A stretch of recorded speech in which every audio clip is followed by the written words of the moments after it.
manalangin at patuloy po nating anyayahan ngayong umaga ang pagkilos ng banal na Espiritu. Sige po, tayo po yung manalangin. Amang banal na makapangyarihan sa lahat, pinupuri po namin kayo at pinasasalamatan sa umagang ito. Salamat, O Lord God, sa panibagong buhay, panibagong lakas, at panibago, Panginoong, pag-asa na ibinibigay mo sa bawat anak mo, Panginoon, na patuloy na nagtitiwala sa iyo. Sa umagang ito, Panginoon, hayaan ninyong ibalik namin ang nararapat na papuri, pagsamba, pasasalamat, Panginoon, sa patuloy na kabutihan mo, kadakilaan mo, at pag-ibig mo, Panginoon, na hindi matapos-tapos sa buhay ng bawat isa. Ngayong umaga, Panginoon, hayaan mo na ang iyong banal na Espiritu, Panginoon, ang patuloy na manguna, kumilos, O Lord God, sa umagang ito. Lord, patuloy kaming lumalapit, Panginoon. Patuloy kaming sumasamo, Panginoon. Patuloy kami nagpapasiyasat ngayong umaga.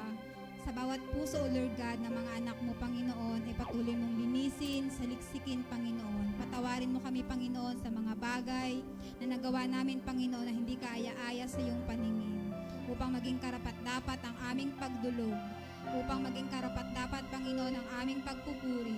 Upang maging karapat-dapat, Panginoon, ang pagtanggap namin ng iyong mga salita ngayong umaga.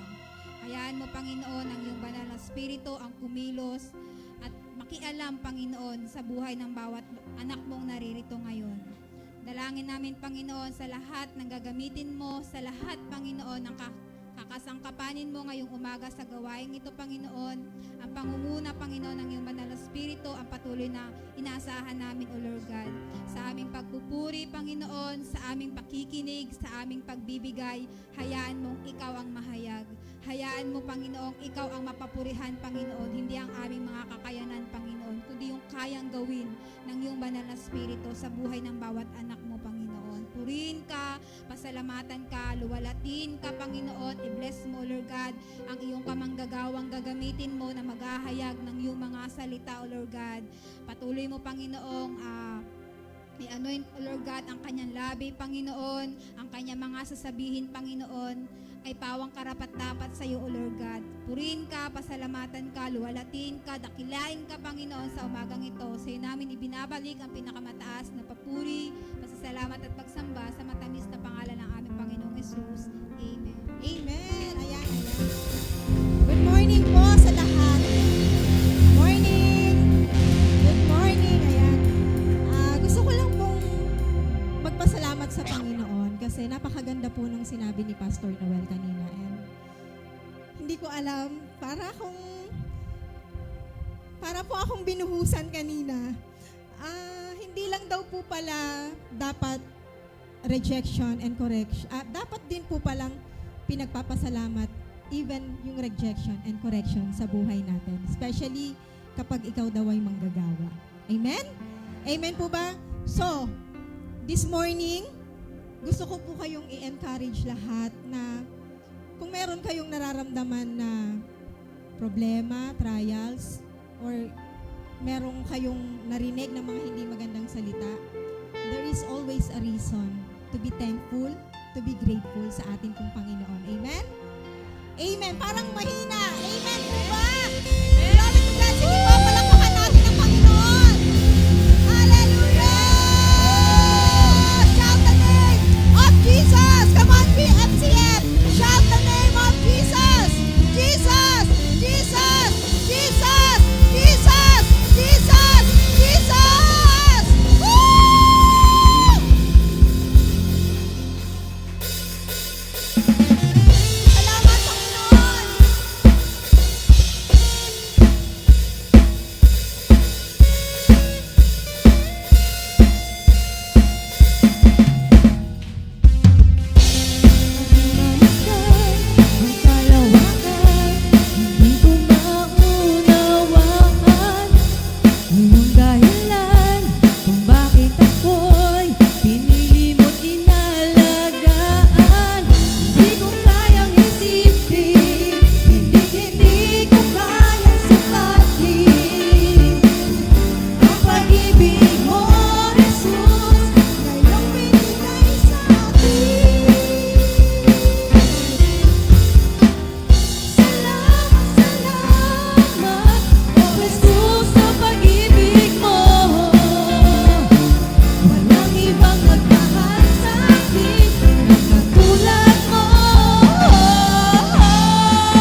nagmahal sa akin ng katulad mo.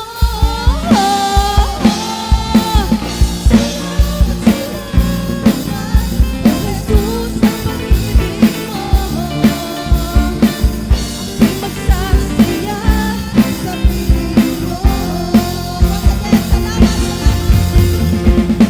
Salamat, salamat, O Jesus, sa pag-ibig mo. Walang ibang nagmahal sa akin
Sadyang kay buti ng ating Panginoon, nagtatapat sa habang panahon, maging sa kabila ng aking pagkukulang, biyaya niya'y patuloy na laan.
para lang sukat mapaglagyan ang aming puso sa pasasalamat sa iyo, O Diyos.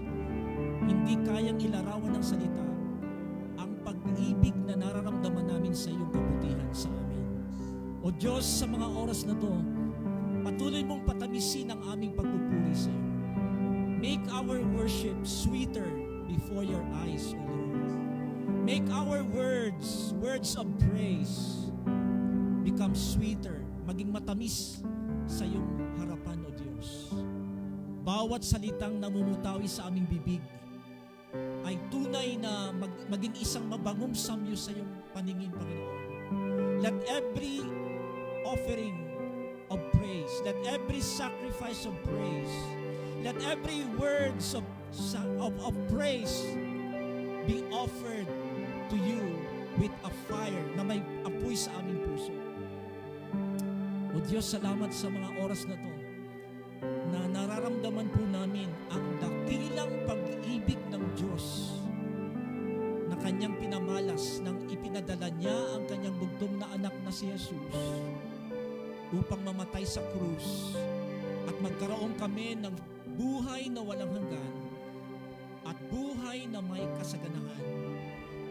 Salamat, O Diyos, sa kaloob na buhay na walang hanggan. Salamat sa buhay na may kasaganahan. Salamat sa buhay na may tagumpay na nanggagaling lamang kay Kristo Jesus na aming Diyos at Panginoon. Sa lahat po ng mga anak ng Diyos, sama-sama po nating sabihin, Amen, Amen. Purihin ang Diyos. Amen, Amen, Amen, Amen, Amen. Sigaw natin, Amen, Amen, Amen, Lord. Hallelujah. Bago tayo po umupo, patiin natin ang bawat isa. I love you with the love of the Lord. Okay. So, ihanda na po natin yung ating puso. At meron po tayong guest ngayon sa katauhan po ng ating senior pastor, si Pastor Jeff. Palapakan po natin ang Panginoon sa buhay ni Pastor Jeff.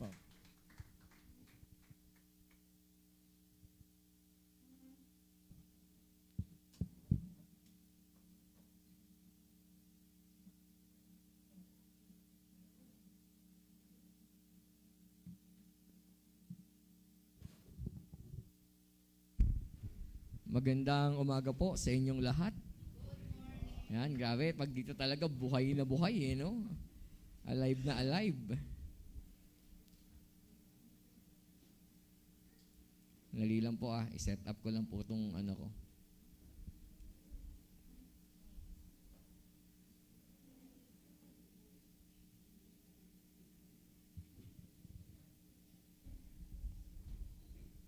Okay. So tayo po ay nasa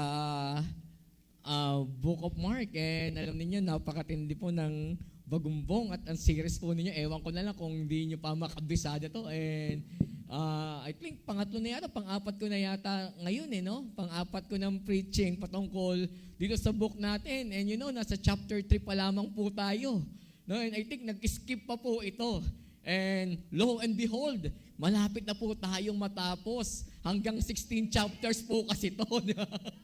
Siguro, meron pong isang church na matagal na po yung church na yun. Talagang yung kanilang church, talagang yung kanilang series from Genesis, yun yung target ng church na yun. Kaya yung mga member doon na napakatagal na, tapos umalis na ng church, nag-meet sa mga gathering. Uy, taga doon ako. Sa church na yon. O talaga, ano bang book nung pinag-aaralan ninyo? Nandun ako nung Book of Proverbs kami. No? Antindi. No? Well, anyway, maganda naman po yung ganito. At least mas nadadaanan po natin. No? Yung lahat po, especially sa gospel, hindi ko po alam kung anong isusunod po ninyo o ni Pastor Noel, but maganda rin po, maganda po ginagawa po natin. So anyway, bago po tayo pumunta sa Word of God, tayo po yung manalangin. Panginoon, kami po yung nagpapasalamat na minsan pa, Panginoon, God, isang araw na pinagkalob nyo sa bawat isa sa amin bilang magkakapatid upang magkasama-sama, Panginoon, na manambahan, mag-awitan, magkamustahan, Panginoon. Lord, sama-sama na magpabago ng aming mga buhay sa iyo. Maraming salamat po at sa pagdako po namin sa pag-aaral ng iyong salita, Panginoon. Ito po ay patuloy na anyo ng aming pagsamba sa inyo, kung kaya't Lord, sa aming pakikinig, Panginoon. And as we respond, as we put into action, Lord, yung lesson po namin ngayong umaga, Lord, maluwalhati ka po. Maraming salamat, O Diyos, sa pangalan ni Jesus. Amen. Praise God. So, nasa Mark chapter 3, verse 20 hanggang verse 30, and I have to admit, no, isa po ito sa pinaka-challenging, no, na nabigay na passage po sa akin. But anyway, talaga nung makita ko, naku, nagbago yung passage. So, talaga naman, lahat ng mga materials ko po talagang nailabas ko. But anyway, binigyan ko po siyang title, yung ating pag-uusapan na Misunderstanding about Jesus. No? Ito po yung nangyari na kung saan during the public ministry of Jesus, and if you go, I think familiar naman kayo sa chapter 3, nakikita natin na napakabilis ng mga pangyayari at nakikita natin na napaka-busy ng ating Panginoon. So si Jesus, yung kanyang ministeryo, nag-start po siya ng public ministry at the age of 30. No? At ito'y natapos hanggang 33 years old siya, and 3 years po siya sa kanyang public ministry, pero yung impact na naiwanan niya, ganun na lang.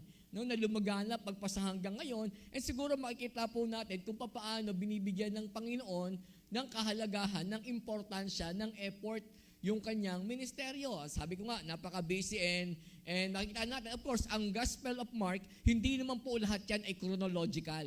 No, sa sobrang bilis yan, hindi po yan 24/7 hour by hour nakikita natin. Kasi kung papasin niyo, ang bilis ng mga pangyayari. Nandito, bago yung verse 20 to 30, ito yung pagpili ng 12 disipulo, ng mga 12 apostol, at makikita natin doon na may mga pinagawa na ang Panginoon. So, nakasama rin po ito. At dito po sa chapter 3, verse 20 hanggang 30, na typo lang po yan, hindi yan verse 21. But anyway, ang sabi po dito, basahin lang po natin para matunghayan natin. Then, Jesus entered a house, and again, crowd gathered. No? Sabi niya pa, so that he and his disciples were not even able to eat. When his family heard about this, they went to take charge of him, for they said, he is out of his mind. Nako, sa Panginoon daw, nawawala sa pag-iisip. No, sabi nga, at ito pa, and the teachers of the law who came down from Jerusalem said, he is possessed by Beelzebul. No, ito naman yung accusation ng mga teachers of the law, ng mga scribe ng mga panahon na yon, napopossess siya. No, pati si Jesus napossess na. No, he is possessed by Beelzebul. By the prince of demons, he is driving out demons. Doon sa kapangyarihan daw ng demonyo, nagpapalayas ng demonyo ang ating Panginoon. No? So, verse 23, so Jesus called them over to him and began to speak them in parables.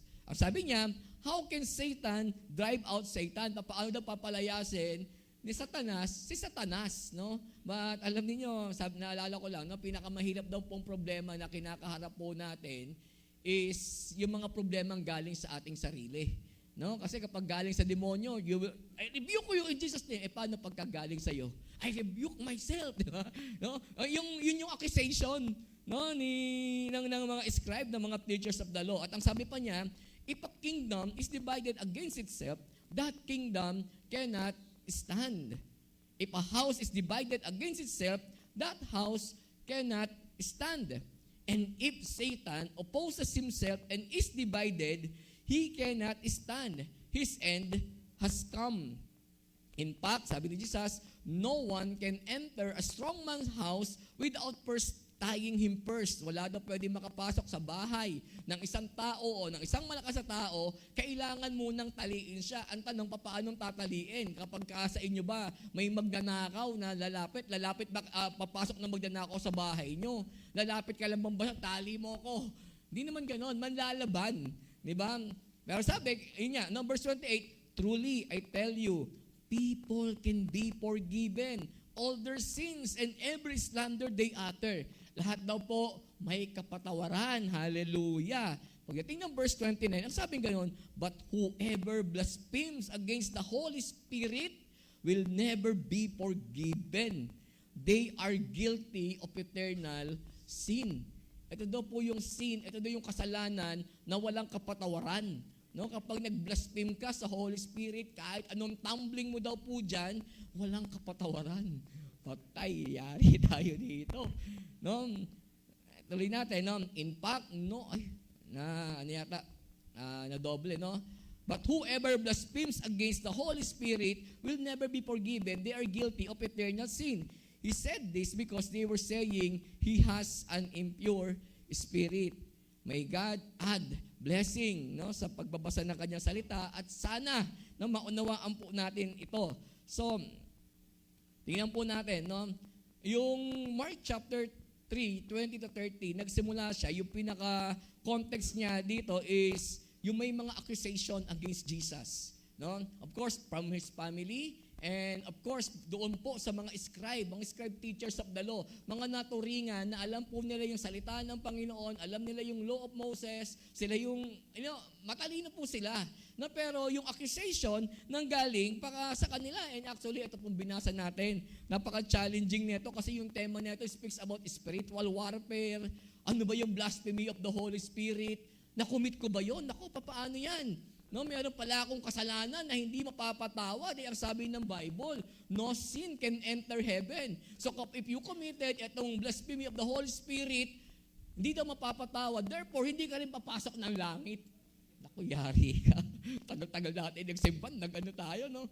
Well, tingnan po natin mamaya. And of course, doon lang naman tayo, sa context lang naman na yon, sa Tagalog, basahin po natin. Sige nyo, sabi rito, pag uwi ni Jesus sa bahay na tinutuluyan niya, muling dumating ang napakaraming tao, kaya siya at ang mga tagasunod niya ay hindi man lang nagkaroon ng panahon para kumain. Nakikita po natin na during this time, ito pong Panginoon, si Lord, no, yung ating Panginoon, he is very popular.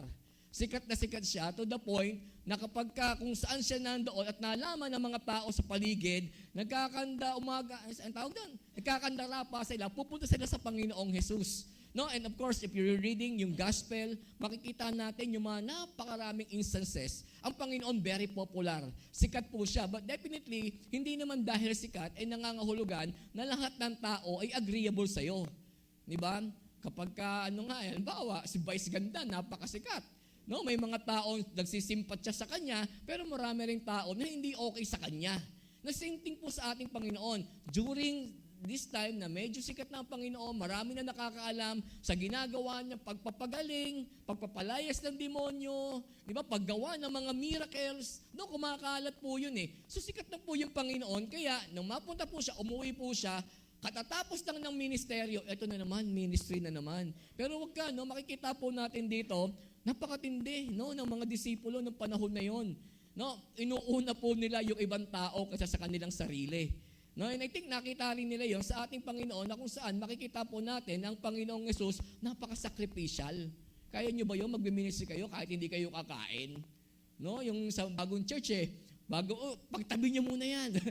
Nagtatabi muna ng pagkain bago magpakain. Pero etong mga to, di ba sabi nga sa sobrang kabisihan, dumating yung mga tao, in-entertain nila, hindi po nila ni-reject. No, hindi ko alam kung anong ministeryo yung gagawin nila doon. Kung yung marami kasi mga may sakit, lalapit sa kanya. No, pero ang Panginoong Yesus ang galing eh. No, hindi lang niya ginagamot, no, yung spiritual na pangangailangan ng tao, hindi lang niya dinidil yung felt need ng tao, but is dealing those spiritual need ng tao. But prior dealing sa spiritual needs, dinidil mo niya yung felt need. Diba? So maaari dyan, yung iba gusto may sakit, gusto magpagamot sa Panginoon, ay pag-pray ng Panginoon. No, pero yun nga, sikat po siya.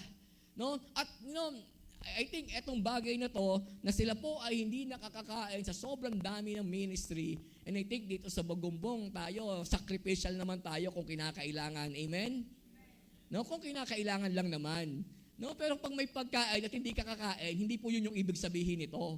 No, kung kumbaga, inuuna dapat po natin yung iba. So, popular ang Panginoon, very sacrificial po siya. No? At itong instance na to, maraming tao ang pumunta. No? At dahil sa kasikatan niya, nakikita po natin, tignan po natin the family's worry. no, o yung concern ng kanyang pamilya. Doon po sa verse 20, ang sabi nung ano doon, yung concern nila, sabi nga doon, he's out of his mind. No? Si Jesus daw, nawawala sa pag-iisip. No? And basahin po natin. Ayan. Pakibasa niyo po ng malakas. 1, 2, 3, go.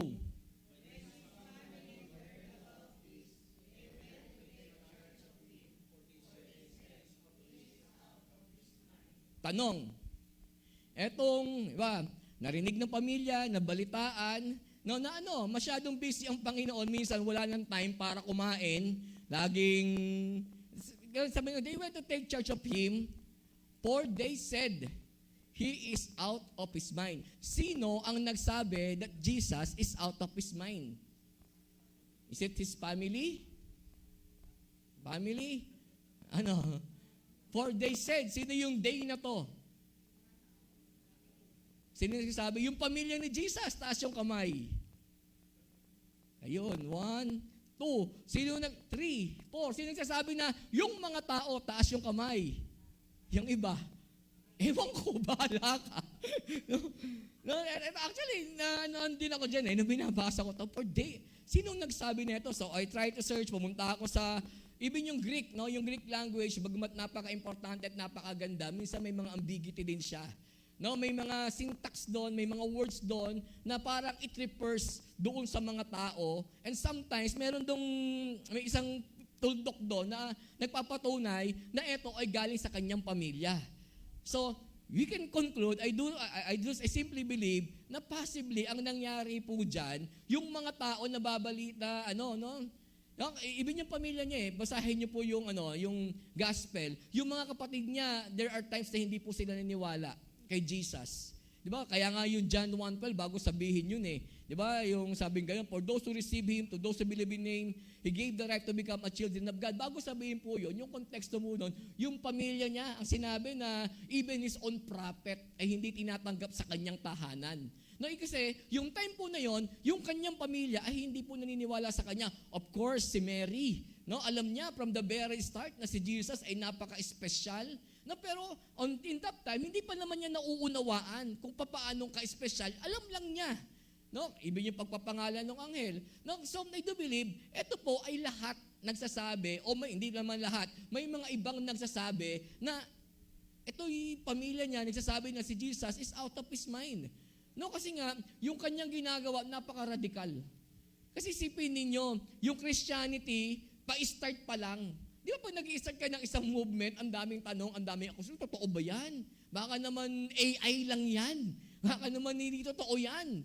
Baka hindi yan. So, yung pagsasabi, they are out his mind, maaaring sa pamilya niya together to the crowd, no, na haters ni Jesus. At sino yung haters ni Jesus? Yung scribe. Kita ninyo, dumayo pa. Hindi naman yung dumayo para magpagaling, para makinig ng pangangaral ni Jesus. Nandoon yung para hanapan ng butas si Jesus. Kasi yung pagtuturo, yung pangangaral ni Jesus, threat sa mga Pariseyo na kasama ng mga scribes. No? Yan yung mga people of the Bible ng panahon ni Jesus, yung mga Pariseyo, yung mga teachers of the law, yung mga Sadducees. Sadducees are, si Jesus, ang inaano niyan merong resurrection of life No, ang Sadducees, hindi naniniwala na merong resurrection.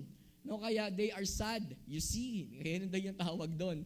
No, so, eto, di ba, sinabi nung mga tao, even nung kanyang mga pamilya, he is out of his mind. Kasi, etong pamilya na to, bagamat kung titingnan natin, it is out of its spite. No, kasi nga, isipin ninyo, may mga account, sabi ko sa inyo, na may mga account na kung saan, yung kanyang mga pamilya hindi agad na born again. But thank God, kasi yung pamilya naman niya, I do believe, kung babasahin natin, aaralin natin yung Bible, no, marami sa kanila, post-resurrection, doon lang na born again. No, nung namatay, nabuhay si Jesus, doubtful sila. No, kasi lumaking kasama nila Pero, di ba, kilala niyo si James? No, James, the author of James, he is the half-brother of Jesus. No, half-brother, kasi hindi naman si Jesus biological na anak ni Joseph. No, kaya sila magkapatid lang sa ina. No, itong si James po na to, ito po maaari yung panganay, no, next to Jesus, di ba? Ito yung sumunod kay Jesus na speaker of the band. sila po ay hindi born again during time na si Jesus ay nabubuhay nangangaral. Na born again lang si James kasi there was account na si Jesus after niyang mamatay, nagpakita kay James. Muntakin mo, actually, si James po noon, ina-accuse niya. Siya yung accuser ni Jesus. Siya yung persecutor. Meron bang ganun sa pamilya ninyo? May ganon, no? O tayo yun. O tayo yung persecutor dati. Dati, no? Ganun din kasi ko, yung ate ko nag-a-attend ng church eh. Hindi pa ako born again eh. No? Iniinis ko. Sabi ko, basa-basa ka pa ng Bible, di mo naman ginagawa. Ay, nagalit sa akin, binato sa mukha ko yung Bible, bukol ako eh. No? Pinapersecute ko. No, sa panahon ni Jesus, ganun si James, mag-thank God. No, kasi si James, na born again naman, naging senior pastor pa, naging head pastor pa ng church sa Jerusalem. So anyway, pag-usapan natin yung buhay ni James, maganda po yung kwento niya, but some other time. So dito, even yung kanyang mga kapatid, no, maaari may feeling na medyo inis sila kay Jesus. No, kasi feeling ninyo, isipin ninyo, how is it to live under one roof with the Savior? Yung kapatid mo hindi nagkakamali, hindi nagkakasala, diba? Tapos ikaw puro sablay, no? So anyway, and ito, I still believe together with Mary, yung kanilang worry is, out of their love for Jesus pa rin naman. Yung concern pa rin naman nila sa anong nangyayari sa kanilang anak na nalalaman nila na masyadong busy, minsan hindi na nakakauwi ng bahay, inuuna pa yung ibang tao, nagpo-force fasting. No? So, ito yung kanilang worry, itong he is out of his mind, tutuloy ko lang po No? At ito yung accusation ng mga scribe. Diba? Sabing ganon, possessed by prince of demons. Sinapian daw, no, ni Beelzebul etong si Jesus, no? Ang sabi doon sa passage, and the teachers of the law who came down from Jerusalem said, he is possessed by Beelzebul, by the prince of demon, he is driving out demons. No, nagpapalabas lang daw si Jesus, hindi daw totoo 'yan. No, ito mas malaki yung accusation, ang laking accusation na ginawa nito sa mga teachers of the law na nag-travel pa. Etong religious leaders na to, rather than recognizing yung power, no, ng Holy Spirit working through Jesus, they attributed it sa demonyo. Kaya yan na nagpapalayas ng demonyo, hindi sa pangalan ng Diyos. Kung hindi sa pangalan, actually, hindi lang yun Ang sabi pa dyan he is possessed by Beelzebul. No? Talking about possession, sino nakakita sa inyo na may napopossess? Taas yung kamay. Ang tanong, ang Kristiyano ba pwedeng mapossess o hindi na? Sino nagsasabing, pwede pang mapossess? Huwag niyong sabihin ito. Si Jesus nga napossess ni Beelzebul Hindi po ganon. No, accusation lang yan. Hindi po totoo yan. No? Sino sa inyo nagsasabi na ang isang Kristiyano ay hindi na pwedeng mapossess? Hindi na pwedeng sapian? Taas yung kamay. Yung iba, mamaya na, pastor. Well, we do believe. We simply believe the moment that we surrender our life to Jesus, we put our trust to Jesus, possession na tayo ng Diyos. Possession na tayo ng Holy Spirit. Pinagaharian na tayo ng Santong Espiritu. Temple na nga tayo Di ba? So if we are being possession tayo ng Holy Spirit, paano makakapasok ang demonyo? Paano ka pa masasapian? Possession na tayo. So we simply believe na sa Bible, ang totoong born again, ang totoong Kristiyano, hindi sinasapian ng anumang masamang espiritu. Can you say amen? No, wala nang sapi. No, hindi tayo, kapag isang Kristiyano sinapian, ay hindi born again yan. No, hindi lahat ng nasa church born again talaga No, but of course, ito sa firstborn, dito sa Pagumong, we assume and we believe, Panginoon, in Jesus' name, na lahat tayo totoong born again. Amen? Yan, no? So, tayo, hindi na po tayo masasapian. Now, we can be oppressed, but we can never be possessed. Iba yung possession, iba yung oppression. No, yung oppression, may mga ginagawa yung demonyo sa buhay mo, ginagatungan ka, no, may mga temptation na nililade sa iyo, mga hanggang ganun lang. Pero being possessed, umiikot yung ulo, walang ganon. No, ang mga nagaganon lang, yung mga taong wala kay Kristo. So, don't ever use this. Si Jesus nga hindi, accusation nga ito. At napakatindi ng accusation. Mantakin mo gawain ng Diyos, inattribute sa demonyo, maganda man magpalayas ng demonyo, definitely maganda. No? And of course, naisin ng Panginoon yon. Bakit naman ngayon, di ba? So, possessed daw po ang ating Panginoon. No, napakasalbahe. Di ba? And of course, ano ba yung rebuttal ni Jesus? Ano ba yung sinabi ni Jesus? Ano ba yung kanyang reaksyon patungkol dito sa accusation ng mga scribes? Yun nga, nagsabi siya ng parable. A kingdom divided. Hindi daw po pwede yun. No? And ito yung flow ng logic ni Jesus. Sabi niya, so Jesus called them over to him and began to speak to them in parable. How can Satan drive out Satan? No? Actually, sa ngayon no, siguro, ewan ko, no, pero eto, Jesus being the one saying this, we simply believe, we do believe with all, di ba, with all honesty, na totoo tong sinasabi ni Jesus. Yung parable na ginagamit ni Jesus, na hindi po pwede na palayasin ni Satan yung kanyang sarili. Di ba? Maliwanag naman yan eh. No, how can Satan drive out Satan? If a kingdom is divided against itself, that kingdom cannot stand. No? Kaya nga, halimbawa, kahit sa bansa, kapag may civil war, napakahirap. Diba? Bagsak yung ekonomiya, bagsak ang lahat. If a house is divided against itself, that house cannot stand. Kahit sa bahay ninyo, kapag away-away kayo, kanya-kanya kayo ng buhay, no? Kanya-kanya kayo ng diskarte, kagaya na sinasabi ni Jesus, hindi rin po pwede yun. And if Satan opposes himself and is divided, he cannot stand his end will come. Siguro po, para mas ma-internalize natin, kayo naman po yung magbasa. 1, 2, 3, go. Okay, dito. So, Jesus called, para lang mas maano natin, ma-internalize lang. 1, 2, 3, go.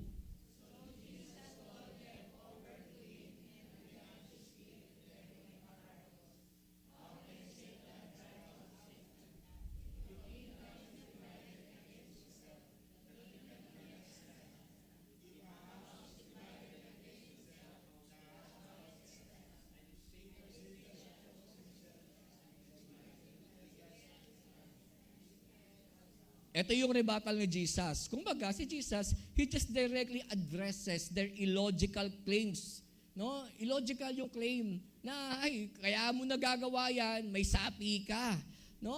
He emphasized yung pagiging absurd, yung pagiging nonsense ng kanilang mga sinasabi, ng kanilang mga accusation. And of course, he argues that a kingdom or household divided against itself cannot stand. So Jesus highlighted yung self-defeating nature na si Satan, ika-cast out niya yung kanyang sarili. No? So, dito si Jesus, hindi naman nanahimik, hindi naman siya sabi, oo nga, no? Pinagtanggol niya. And yun, napakatayo ng Panginoon. Ito yung kanyang rebuttal, ito yung kanyang sinabi. Hindi po pwedeng mangyari yun, napaka-illogical na accusation nyo. Actually, ito yung style ngayon ni ng, ewan ko ba, no? Nagbasa siguro ng Bible yung mga yon. No, yung mga politikong nadadamay o nababanggit, no, sa flood control. Ako nga yung against sa flood control eh. Bakit ko naman di ba? Yun yung mga claim no? No, siya nga yung nagpasabog ng mga flood control na to Bakit naman niya papasabugin kung madadamay din naman siya? No? I don't know about yung mga politician po natin, but definitely I trusted Jesus. That is saying, and it's very obvious, di ba? Na ang demonyo lang talaga. Ay nakakalungkot, people na dapat nakakaunawa, people na dapat alam nila yung gawain ng Panginoon, they are the ones, di ba, accusing Jesus and attributing yung gawain ng Diyos sa demonyo. No? Ang sabi pa niya, yung strong man bound. Ito yung isa pang rebuttal ni Jesus, di ba? Sabi niya ganun in fact, no one can enter a strong man's house without first tying him up. Then, he can plunder the strong man's house. And dito, Jesus further illustrate yung kanyang katagumpayan laban doon sa demonyo sa pamamagitan ng parable na ito. No, yung strong man, kumbaga bago ma-plunder, dapat talunin muna niya. No? Ito ay nagpapakita, of course, ito yung nagpapakita ng kakayanan ni Jesus na magtagumpay laban sa kung ano man, no? O sa gawain ng kaaway, sa gawain ng demonyo. No, nagpapakita din ito ng kanyang kakayanan na pagpapalayas ng demonyo ay hindi galing sa demonyo, kung hindi galing sa kanya. No, yung kapangyarihan ng Panginoon ay galing po 'yon. Ang kapangyarihan ng Panginoong Jesus na magpalaya sa demonyo ay hindi sa demonyo. Yun po ay clear cut galing sa Panginoon, no? Galing sa kanya, galing sa kanyang Ama, yung kanyang kakayanan. So, accusation against Jesus talaga naman, no, na na-defeat niya. Ito yung pinakamatindi, no? The unforgivable sin. Para nakakatakot, napapaisip tayo, naku, blasphemy of the Holy Spirit. Ano kaya yung blasphemy of the Holy Spirit? Baka na-commit ko to. Di ba? Yung unforgivable sin, ito yung blasphemy of the Holy Spirit, at ito po yung ating mababasa sa verse 28. So sabi niya, truly I tell you, people can be forgiven all their sins and every slander they utter. Lahat daw po pwedeng mapatawad. No? Maliban lang dito, but whoever blasphemes against the Holy Spirit will never be forgiven. Ano yung Tagalog ng blasphemy? Pamumusong no? No? Holy Spirit will never be forgiven. They are guilty of eternal sin. Sino po nakakommit na neto? Sinong hindi nakakakommit neto? Taas yung kamay. Nako, hindi kayo nagtataas ng kamay. Buti pa si Sir. No? Blasphemy of the Holy Spirit. No? And nakakatakot po ito Siya sabi rito, while other sins can be forgiven, kahit anong kasalanan, pero yung blasphemy, never na mapapatawad. So, kung yung tao na-commit daw po ito, regardless, kahit matagal ka pang nag-church, impyerno ka pa din. Kasi no sin can enter heaven Di ba? Kahit mabait pa tayo, marami tayong nagawang mabuti, hindi ka pa rin papasok ng langit kapag na-commit natin etong unforgivable sin or etong blasphemy of the Holy Spirit. Di ba? Parang maganda, wag nang ituro to para yung mga tao takot na takot Di ba? Para laging mabait. Parang gano'n. So, okay lang, madali na lang po ako. No? Understanding, ano ba itong unforgivable sin na to? Ano ba itong blasphemy of the Holy Spirit na to? No? Of course, yung seriousness po nito ay makikita po natin doon sa passage mismo na binasa natin, yung konteksto na binasa natin. No? Ilang bagay na makikita patungkol dito, yung blasphemy of the Holy Spirit, it is a forceful refusal. No? Talagang tinutuligsa mo, hindi sa, alam mo yon, yung alam mo naman talaga dapat, no? Pero purposely, talagang ina-attribute mo. No? Ayan. It is a sige po, basahin niyo po. 1, 2, 3, go.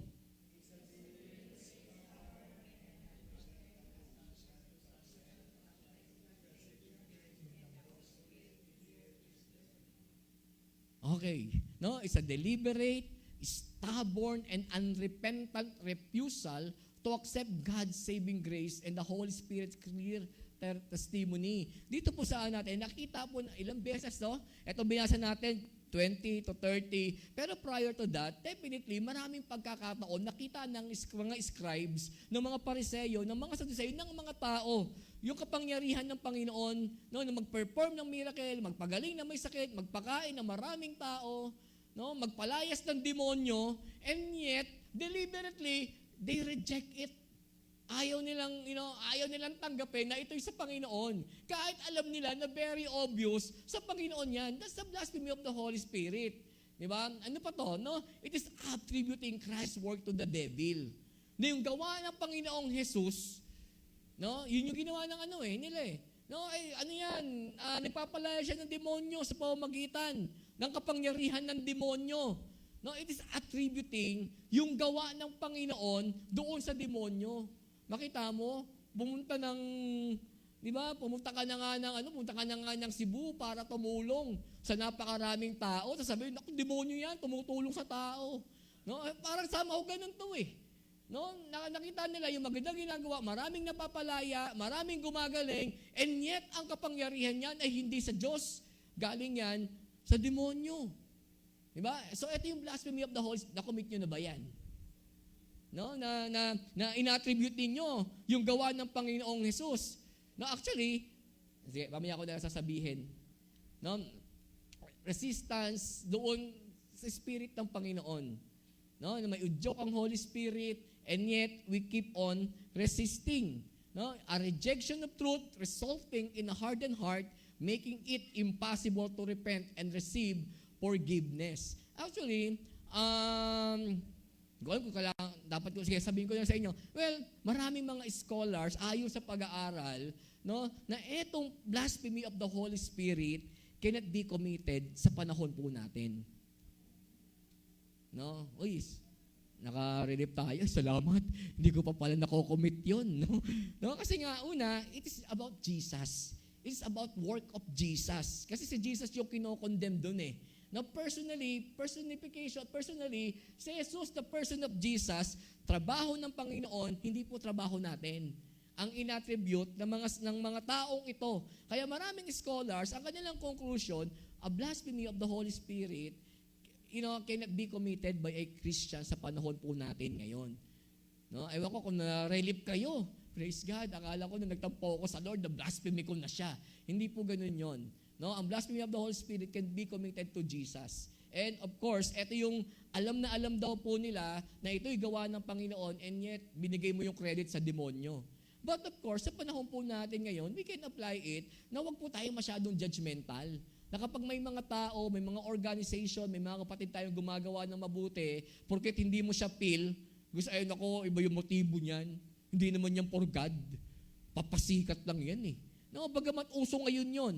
Diba uso ngayon yung mga magbibigay ng pera, tapos, syempre, may content. Diba? Uso ngayon eh, nakala ko nga dati totoo maraming pera yung binibigay. No, meron po akong kaibigan, ewan ko kung napapanood nyo sa Facebook, yung tawag nila si Ninong. Ewan ko yung pamilya kayo doon, yung may pera na paunahan makakita pagka nandoon. Yung kaibigan ko, nanalo siya. No? No, so yung pinakitang pera, napakadami. Tapos tinanong siya. Ang tanong sa kanya, saan makikita yung Sodom and Gomorrah yata yun? Basta may tanong siya. Saan makikita sa Bible? Anong book sa Bible? Makikita yung Sodom and Gomorrah. Ang sagot niya, Genesis. Tama. No? Sabi niya ganun, dahil tama ka, meron kang cellphone at meron kang AirPods. Dun sa Facebook, sabi ko, oh, grabe. May cellphone na, may AirPods pa, tapos ang daming tagpa 500. Minessage ko siya, panood ko kasi, minessage ko, bro, congratulations! Ang galing mo naman, nasagot mo yun. Hindi pa kasi Christian yun eh. Pero nasagot niya, Genesis. No? So may pera siya, plus iPhone at saka AirPods. Kinongratulate ko na may konting inggit pa ako, sana ako na lang. No? And nung makausap ko, nakakwentuhan ko siya, no, only to find out, yung akala ko napakaraming pera, 2,000 lang pala. No? But of course, pera pa rin, di ba? Blessing pa rin. At akala ko yung iPhone at yung AirPods, akala ko totoong iPhone, ipon pala. No? China. No? Kahit yung AirPods. Well, pero syempre, ipinapalabas na ito original. No? But of course, maraming mga ganon, pero siguro, huwag na lang tayo masyadong judgmental. No? In the end of the day, hindi naman natin nakikita yung motivation ng bawat tao eh. Diba? Maraming nagsasabi kay Rapi Tulfo in action. Okay yan. Popular din yan eh. Okay yan. Tumutulong sa kapwa. Pero hindi lahat ng okay yan. Ay, hindi. Kaya naman ganyan yan. Kasi milyon-milyon yung kinikita niya sa views niya. No? The thing is, well, kumita man siya, nakatulong pa rin. The thing is, maging maingat po tayo sa pagpapas ng judgment sa kapwa natin. And even po sa firstborn, in general, ako, simple lang naman eh. Kapag may tao, may kamanggagawa, may mga suggestion, may mga gustong project, may mga workers, for example, sa youth ministry, nagsabi sa akin, Pastor, gawin natin to. Gawin namin, gagawa kami ng ganitong project. Outright, by default, hindi naman ako tumapanggi kahit minsan hindi ko naiintindihan. Kahit hindi ko naiintindihan minsan kasi I do believe na lahat po tayo, kung meron po tayo mga isasuggest, lahat yun ay para sa Panginoon. Ang motivation natin para kay God. Amen? Wala namang magsasuggest dito, Pastor, gawin natin tong youth camp para sa demonyo. Walang ganon. Lahat ng gagawin natin, gawa tayo music symposium, gawa tayo ng ganito, mag-Bible study tayo, mag-open tayo ng ganyan. Every suggestion, I do believe, no, is for God. It's for His glory. Hindi po ito para sa demonyo. Hindi kayo gagawa ng isang bagay. Ang matino at maayos na Kristiyano, hindi tayo gagawa ng isang bagay para sa ikasisikat natin. Amen? No? Walang ganon. Lahat po tayo, naniniwala ako, pag meron kayong gustong isuggest, it is for God's glory. Di ba? And same thing sa atin. No, kapag may mga suggestion, hindi porket hindi natin nauunawaan, automatically, hindi na kaagad okay. Minsan kasi ganun eh. May mga bagay na hindi natin nakikita na nakikita nila. There was a time po sa church po natin sa May Kawayan, si Ate Alice, sabi niya, Pastor, maganda tayo, night of music. Kikita tayo ng pera dahil nangangailangan tayo ng pera. At ito yung i-invite natin, babayaran natin ng ganito. Ano kikita? May babayaran. No? Pero dahil I trust yung motivation niya, hindi ko man nakita, hindi ko man maunawaan. Sabi ko, okay, sige ate, gawin niyo yan. Lo and behold, no, after ng gabing iyon, kumita nga. Di ba? So mag-ingat po tayo. No, bagamat sinabi ko sa inyo na hindi mako-commit to, no, marami po nagsasabi, I for one. Di ba? Hindi man makomit to, pero syempre yung application po nito, let us not be easily pass judgment on other people. In saying na yan ay sa demonyo. Di ba kinorek nga sila ni Jesus, yung son of thunders, no, si John at saka si James, sabi nila, Panginoon, meron doon nagpapalayas ng demonyo. Hindi naman natin kasama. Pigilan ko nga. Ang sabi ni Jesus, no, kung hindi sila against us, pabayaan mo lang. No, pabayaan mo lang. So, gano'n, no? So, I'm not saying na i-compromise natin yung mga theological, mga doctrinal stand natin. Ang sa atin lang, no, let's do our own for God's glory. At hangga't maaari, no, wag po tayong mag-pass ng judgment dito sa sa ibang tao o sa ibang grupo. So simple lamang po, points gained on this passage, Jesus' authority. Well, this passage challenges us to consider the source of judgment and the openness of our hearts sa divine truth, no? And of course, itong authority ni Jesus, di ba, over doon sa undeniable na kapangyarihan po niya against evil spirit. No, ang Panginoon may authority. At ang source ng authority niya, maliwanag sa Panginoon. At kung kayo po, tayo rin naman. Yung authority naman na meron ang Panginoon, somehow, it's been communicated sa atin. Kaya nga tayo mga Kristiyano, we have an authority. No, di ba? Di man siguro, ewan ko kung meron po sa inyo, kasi may mga kapatiran tayo. Yung ministry nila nagpupulo sa pagpapalayas ng demonyo eh. Kaya minsan nagmukhang ghostbuster. No, iba, ganyan eh. Imbis na nagpupunta ng mga probinsya, naghahanap ng demonyo palalayasin. Di ba? Preach mo na lang yung gospel. Sama-sama mo pa ako dyan. No, so, basta kung ang authority rin natin, di ba, galing din po sa ating Panginoon. Well, spiritual blindness. Maging maingat po tayo. Yung danger of attributing divine acts to evil forces. Kaya sabi ko sa inyo, maging maingat po tayo sa pagpapas ng judgment. No importance of discernment. Dapat alam natin, na-discern natin, talaga ba ito ay sa Panginoon? Hindi ba talaga sa Panginoon to? Diba yung discernment? Kasi sometimes, minsan, yung of course, dapat ang Kristiyano, merong gift of discernment. Can you say amen? Dapat may gift of discernment tayo. Pero nakakalungkot, maraming Kristiyano, ang gift nila, suspicion. No? Gift of suspicion. No? Puro suspecha. Uy, talaga ba? Ganyan ba? No, puro tayo suspecha. I-discern natin kapag iba sa pagpo-fall into sin. No, kapag yung kapatiran natin, i-discern natin kung yung mga judgment, yung mga haka-haka ba natin sa kanila ito totoo, discernment ba talaga yon o suspicion lang. No? Baka suspicion lang kasi, pero sana discernment. And of course, in regards to that, para hindi rin naman tayo mapagsuspetsahan na gumagawa ng mali, wag din tayo magpakita na mukha talaga tayong gumagawa ng mali. Parang malabo. Ganito, no? In regards to that, dapat ang isang Kristiyano hindi gumagawa ng mali. Amen? Parang hindi kayo kumbinsido no? Dapat ang isang Kristiyano hindi gumagawa ng mali. Can you say amen? Amen? Pangalawa, dapat ang isang Kristiyano mukha talagang hindi gumagawa ng mali. Maliwanag?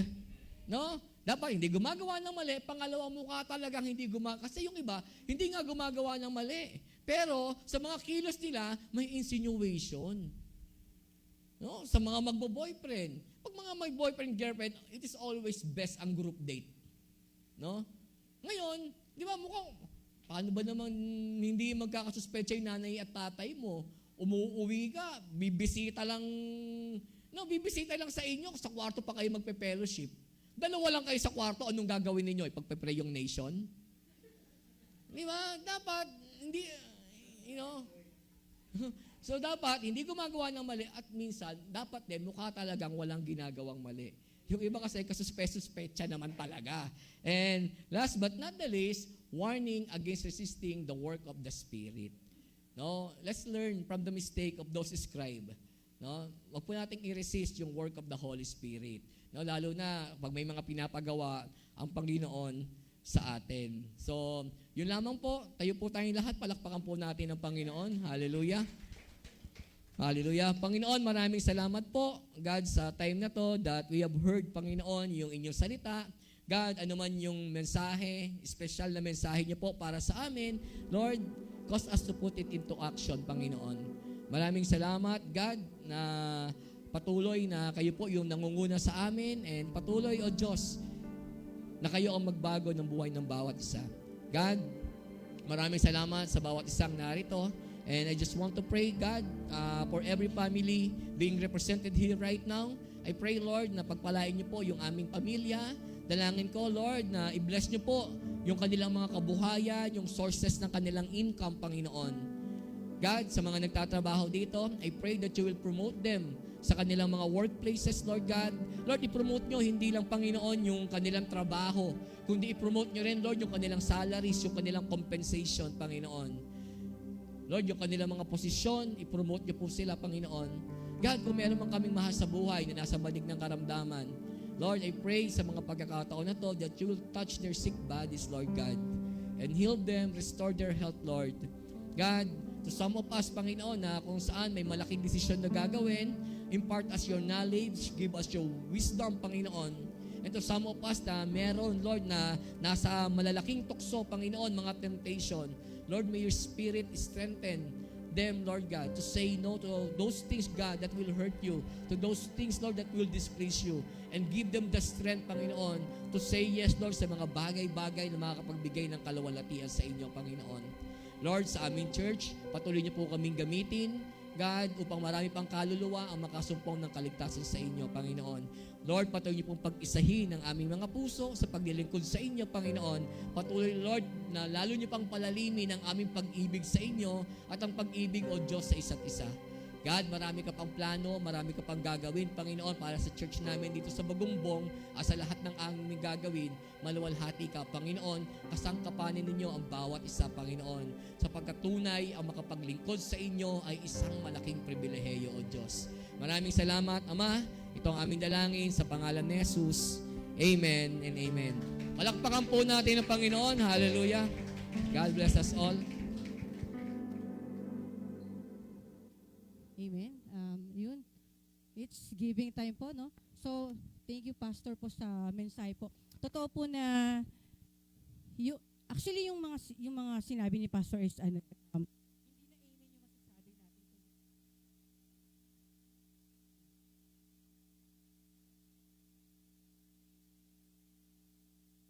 So, yung mga sinabi ni Pastor Kailas, hindi na amen yung sinasabi natin, kundi aray na. No? So, sa bawat aray, meron po tayong natututunan. Amen? So, it's giving time po. So, sino po dito yung ready na pong ready na po yung ating tithes and offering po? So, lagi din po nating naririnig every Sunday na excited po tayo. No? Hindi po tayo yung tao na laging sinasabi na, Lord, tight na nga yung budget ko, magta-tights pa ba ako? Di ba wala naman ganito dito, no? Wala daw pong ganon. So, sige po, itaas po natin yung ating tithes and offering po. Yes. Sige po tayo manalangin. Lord, kami nagpapasalamat sa iyo, Panginoon, sa bawat blessing na binibigay mo po sa amin sa araw-araw. At Lord, muli, alam namin, Panginoon, ikaw ang source po ng aming lahat ng blessing. At ito po ang, kung ano man ang laman ng aming bulsa, kung ano man ang laman ng aming ikaw po ngayong umaga, ay ito po ay simbolo lamang, Panginoon, ng aming pasasalamat at pagtitiwala na ibabalik mo ito, Panginoon, ng siksik, liglig at umaapaw. Muli kami nagpapasalamat, Panginoon. Ibinabalik namin, Panginoon, ng papuri at pagsamba sa matimis na pangalan ni Jesus. Amen. Amen.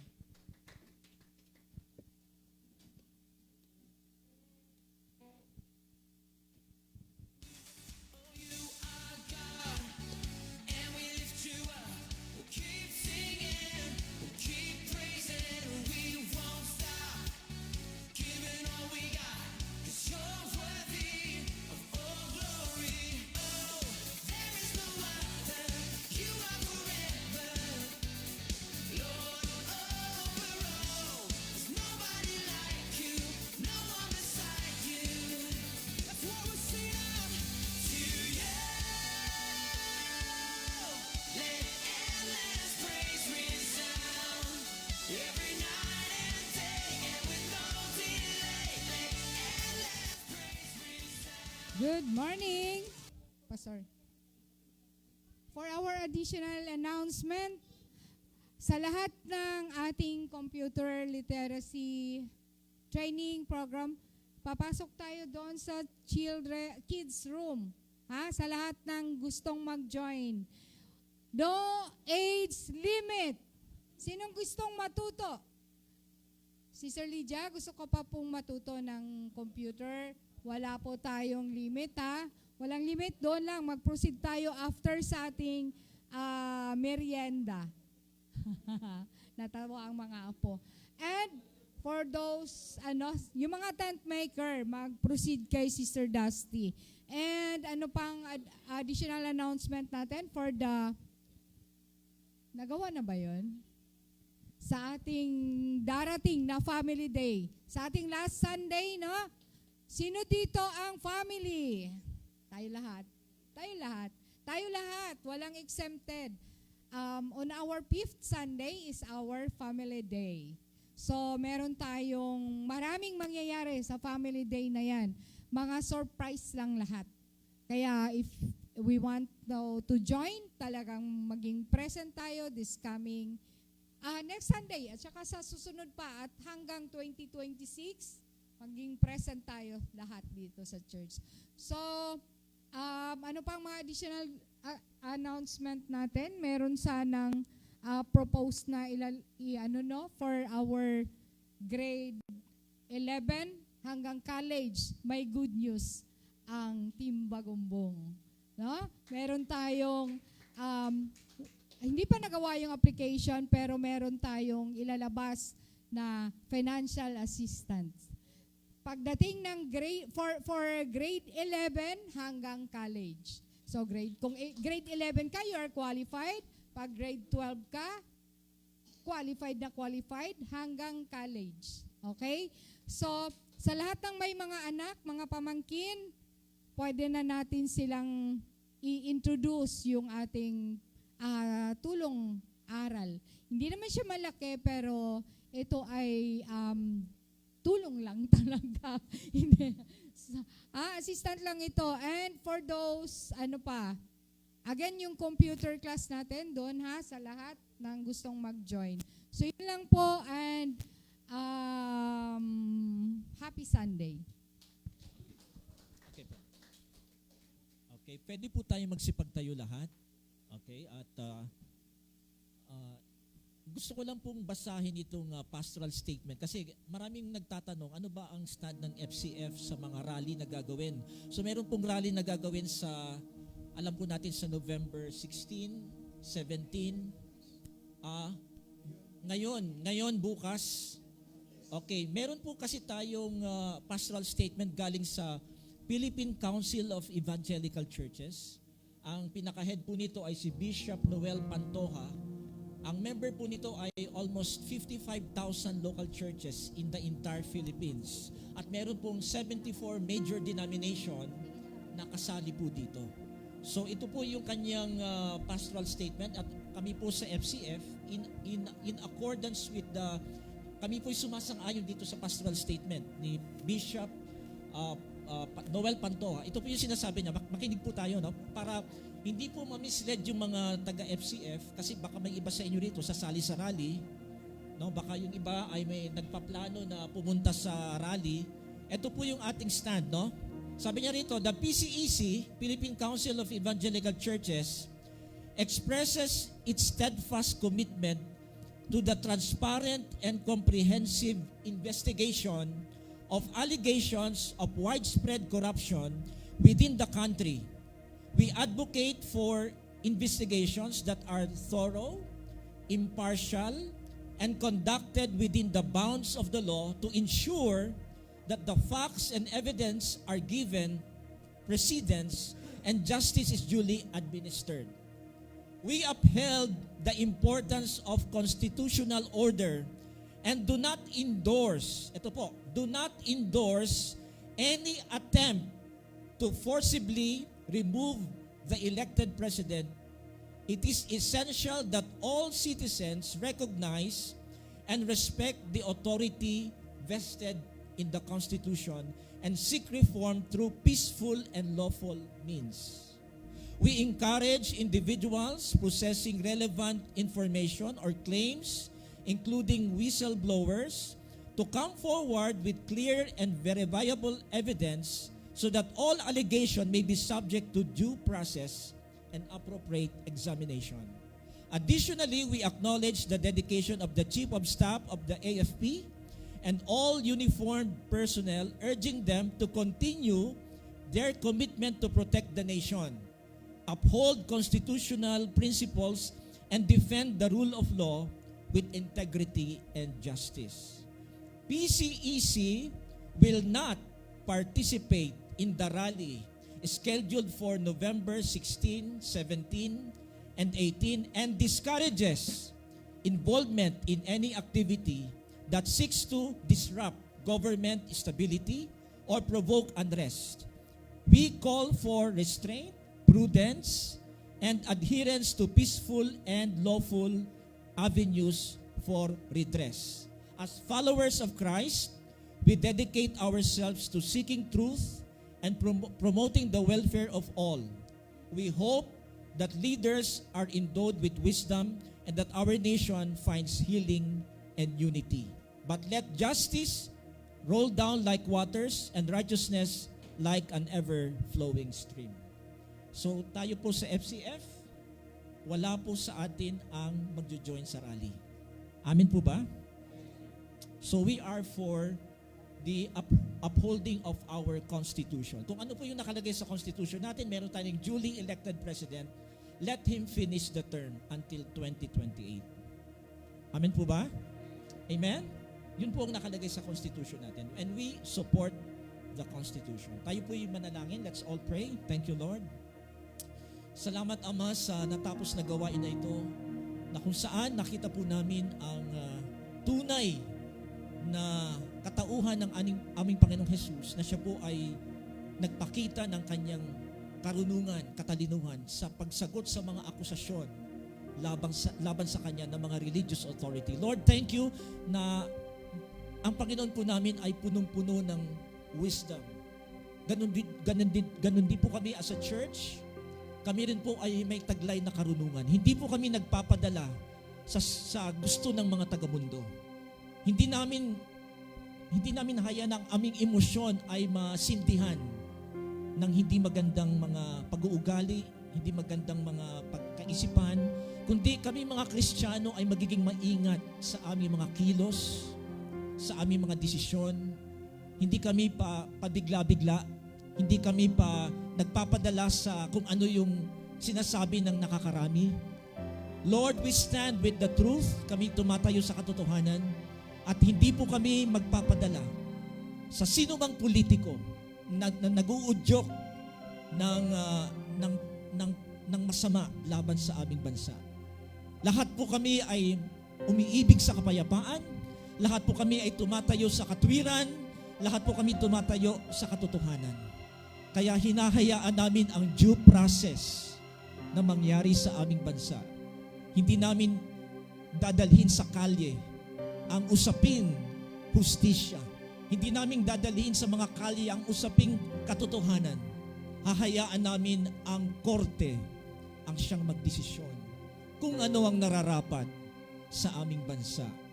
at sa mga namumuno sa aming bansa. O Diyos, pagpalain mong taga FCF Bagumbong, FCF, all FCF Satellite, Lord, na kaming patuloy na magkaisa para sa katotohanan, para sa katwiran. In Jesus' name we pray. Amen, Amen, amen. and amen. Sige po, let's all have victory.